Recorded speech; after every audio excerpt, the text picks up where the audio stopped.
Qərbi Azərbaycan icmasının nümayəndə heyəti Qafqaz Müsəlmanları İdarəsində İrəvan qazılığının fəaliyyəti üçün ayrılmış ofisi ziyarət edib. Nümayəndə heyətinə ofis şəraiti, inzibati struktur və fəaliyyət istiqamətləri barədə ətraflı məlumat verilib. Bildirilib ki, İrəvan qazılığı tarixi ənənələrə əsaslanan dini institusional qurum kimi Qərbi Azərbaycan mənşəli soydaşlarımızın dini mənəvi irsinin araşdırılması, sənədləşdirilməsi və təbliği istiqamətində sistemli iş aparır.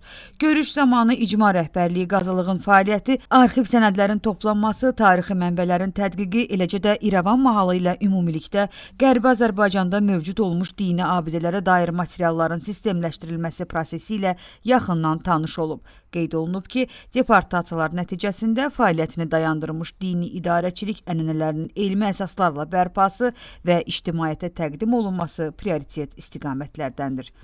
İrəvan qazısı Bəxtiyar Nəcəfov görülən işlər, hazırlanmaqda olan elmi nəşrlər və arxiv materialları əsasında aparılan tədqiqatlar barədə məlumat verib. O bildirib ki, əsas məqsəd İrəvan qazılığının tarixi irsinin qorunması, sənədləşdirilməsi və gələcək nəsillərə çatdırılmasıdır. Lamiyə Rövşənqızı, Bəxtiyar Nəsirli, Qərbi Azərbaycan televiziyası.